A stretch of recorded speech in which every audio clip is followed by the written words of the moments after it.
out Jamaica, baby. They made me to be the greatest, serving the deed of my creators. Fresh off of my high haters, it's the king again. Magda Wing Shofit bragging and boasting. Yo, what up, y'all? It's your boy Dollars. Welcome back to the channel. It's another day, another dollar video, and I'm gonna be reacting to what happened to Pablo Escobar's Deadliest Hitmen. This was a video I seen circulating on my YouTube recommendations for a minute, so I've been meaning to react to it. I would really do these type of reactions on like Saturday when I'm not focusing on music, but I feel like I want to switch it up a little bit. So this was a video I thought would be interesting. I don't really know too much about Pablo Escobar. I know he's featured in that what's that show on Netflix? I forgot what it's called. Narcos. Yeah, he's on the Narcos show. But yeah, I feel like he was one of the richest drug dealers ever, if I'm not mistaken. Definitely was. Made billions and shit. So I don't think they ever really made a movie about his life though. Like there's movies, like if you've seen the movie Blow, he's in it a little bit, but I don't think they really touched upon his character. And I'm surprised, like, why haven't they done that? They glorify everybody else, but they don't want to glorify a dude like Pablo. So it is what it is. Let's check this one out. Pablo Escobar, aka The Boss, is thought to be the biggest drug trafficker the world has ever seen. It is estimated that at one point, Pablo Escobar was responsible for 80% of all the cocaine being smuggled over the world. At the height of his power, 80%? the cocaine lord of Colombia was smuggling 15 tons, or nearly $500 million worth of cocaine into the US every day. Along with his massive drug empire, Pablo Escobar also had a ruthless army full of serial killers. These men killed for Pablo and were loyal Sicarios? to him and no one else. They were called Sicarios, and the most famous of these were Popeye, La Cuica, and Blackie. If you're a fan of the hit Netflix series Narcos, you're probably familiar with them. I haven't watched it yet. Well, today, we're going to take a look at where these cold-blooded murderers are today, and what's the story behind their obsession with killing people. Number 1. Popeye. Popeye might sound childish and cute, but he's anything but. Juan Jairo Velázquez is the real name of Popeye, given to him due to his protruding jaw, which was later fixed through surgery. The story of Juan Jairo Velázquez starts in Yarumal, Antioquia, Colombia. As surprising as it might seem to you, but it's absolutely true, he used to be a part of the Colombian National Army, and then joined the cadet school of the National Police. A hitman like Juan Jairo Velázquez used to be a part of something that was solely created to protect the public. And he turned into a hitman? What happened? He was part of the school of NCOs of the Colombian Navy, but then he transferred to the National Police Academy, where he studied for only 1 semester. What did he study there? How to shoot people with enough efficiency that they didn't get to blink twice after the bullet is in them? Wherever he learned his skill, it helped him kill 257 people. Damn. Well, that is the number of people that he has willingly confessed about. We can't call them hitmen, bro. These are serial killers, bro. At that point, 250 bodies, bro, you're a serial killer in my eyes. Murdering. Who knows about the people whom he has killed but hasn't confessed to? Not only that, but there were also countless kidnappings.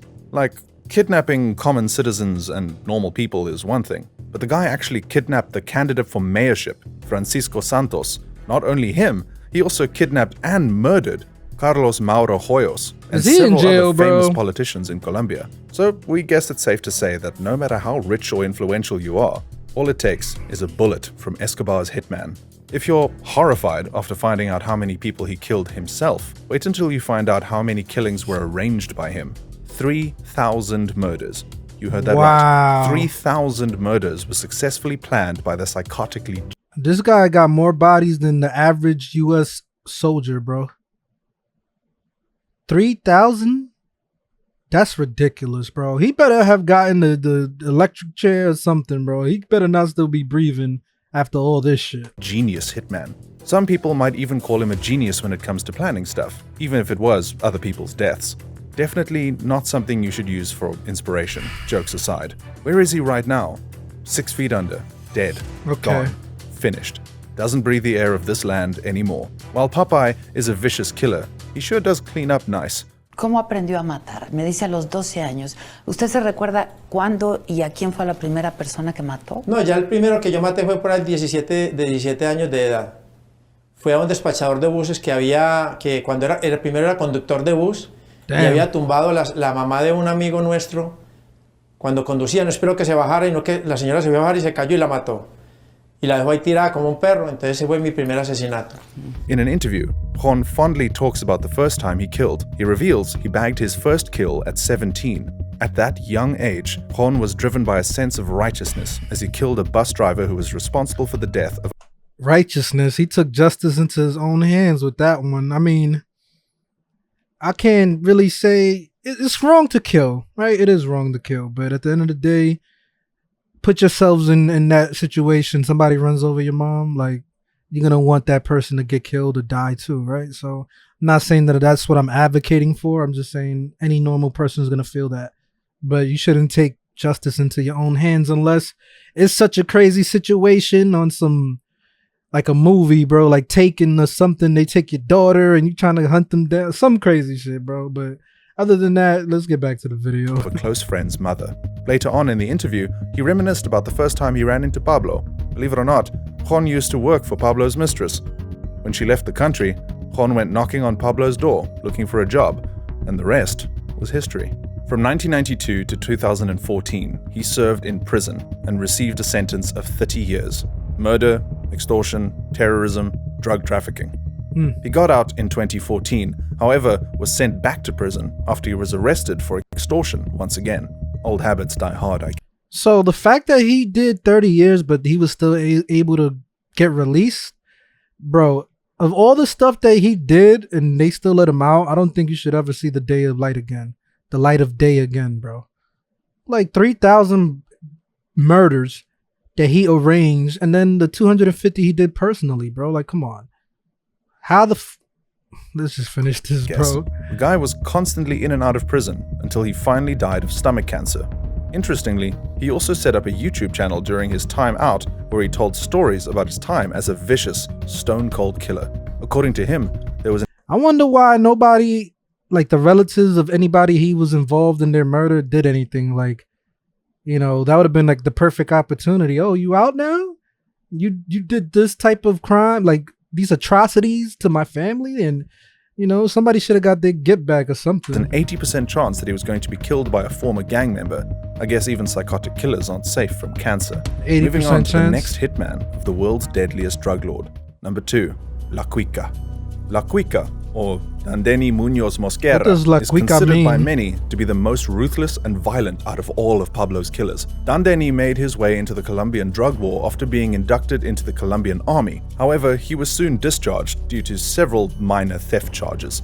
From here, he made his way into Pablo Escobar's cartel, the Medellin cartel. This is when he was given the nickname of La Cuica. La Cuica means fat girl and was given to Dandeni due to his resemblance with his aunt. La Cuica soon rose to the top of the cartel's ranks and became an expert at everything torture. Not only was he one of Pablo's most trusted hitmen, but was also responsible for helping Pablo's army of killers. La Cuica ran a sort of training camp for hitmen. Kids, usually boys but sometimes girls too, were taken from the street and trained to be loyal and expert killers for hire. La Cuica was one of the best at I ain't gonna hold you. The more I'm hearing about this shit, bro, Pablo was moving like a country, bro. He had soldiers. He had a business. Like, it was crazy. It's crazy. I gotta do some more research on this dude, bro. Like, they need to make a movie about his life. I know Narcos, there's like a show about him. I think it's probably just one season, but that's crazy, bro. at what he did. He got a After training murdering his camp victims, for he would hitmen. carve the words KK on his victims. This was so he could prove that he was in fact the one responsible for the murder. It is rumored that he also skinned his victims alive. Son left a trademark, bro.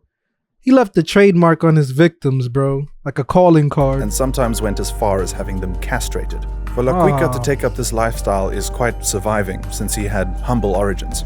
His father, believe it or not, was a policeman, while his mother was an evangelist.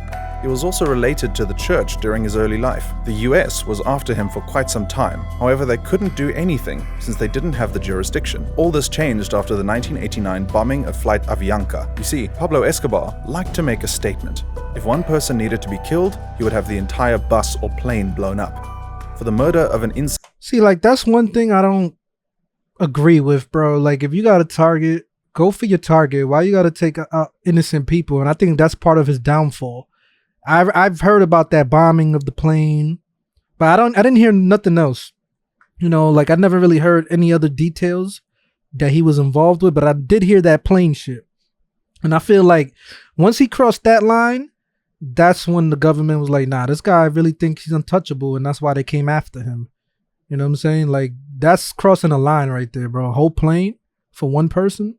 Side informant, La Quica was hired to blow up an airplane. The hour-long flight was cut short as the plane blew up in mid-air, killing all 101 passengers on board. This plane had 2 American citizens on board. Oh yeah, they had to get him out. Gave the US a reason to come after La You Quica. see? The crime made La Quica the first person to be convicted under the 1956 federal law, which criminalized bombing a civilian aircraft. He was also the first person to be tried under the 1986 terrorism statute, which allows the US justice system to put foreign criminals on trial in cases of American death.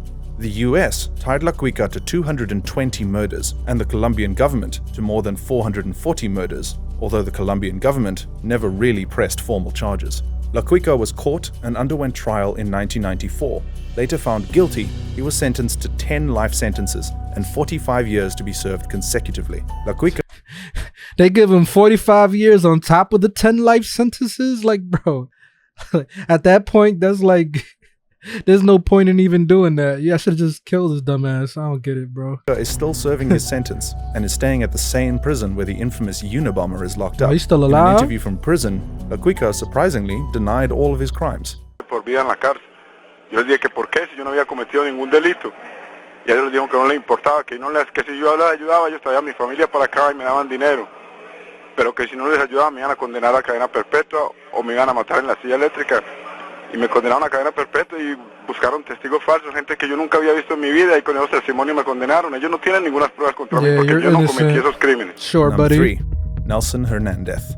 Nelson Hernandez also goes by the name Blackie and was born in Colombia. This nickname was given to him because of his African descent. Being a close associate and partner of Pablo, he was one of his most trusted associates. For the longest time, he even worked as a guard and a hitman for the ruthless drug lord. Nelson was widely known for being a bully, but Pablo trusted him enough to let him hang out with him and feel comfortable knowing that they are right where you need to be.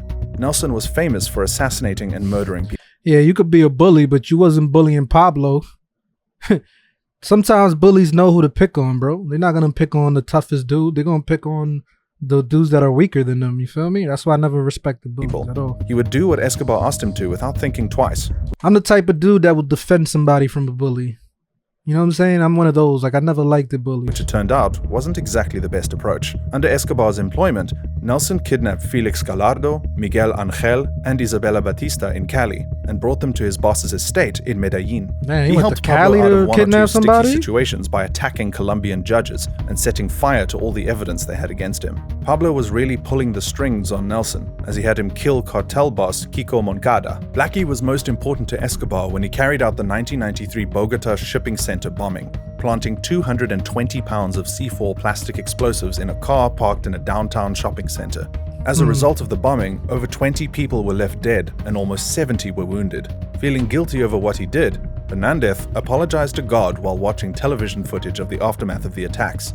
Kids, women, and innocent people were killed, and it was then that Hernandez started sensing that maybe Escobar was going crazy. Scared, he lied about seeing his wife Maria Henao and their daughter Manuela in a hotel window in order to prevent Escobar from forcing him to stay put until he saw them. However, he was arrested by police as he left the payphone, and he was interrogated by the DEA. Rather than be hanged for the bombing, he gave Agent Javier Peña and Agent Steve Murphy details on Juan Diego Diaz. So are these the agents that the show's based upon? The white and Spanish dude? Because I do know that Narcos is the Spanish and the white agents that are after Pablo. They look like it's possible. Okay. Leading to the search block raid on Monte Cassino. As of right now, no one knows where Blackie really is, and it's assumed he's alive and well in the witness protection program. Anyway, that was all for today's video. Do you think the Netflix show told the entire truth about Escobar and his Sicarios? Click this video to find out what they were hiding from you. Don't forget to subscribe to our channel, hit the notification bell, and let us know what you thought of the video in the comments. Alright, man, that was a good video. Very interesting, and I'm interested to see what other topics this channel has covered, because they got some good videos. So if you enjoyed these type of reactions, just let me know in the comments, drop a like. But yeah, man, I still find it weird, like, this guy, the last guy, Blackie, he planted a bomb that killed 20 innocent people, but since he still snitched, he gets off with witness protection, bro. Like, so you don't really pay for the actual crime because you're helping. They look at it like this. Well, you know, you're helping us get the bigger evil. But still, like, there has to be some type of retribution for what he did. Anyway, yeah, I like the video. Y'all let me know what y'all think. It's your boy Dollars. I'ma holla. I'm out of here. For my time goes by, they gon' raise a nigga jersey in the sky. Treat a nigga right, big dreaming on my life. Shorty wanna get some air, I go and get her when I fly. Taking off on these niggas I retire. The minute I catch fire, I smoked them all before, just revisiting the high.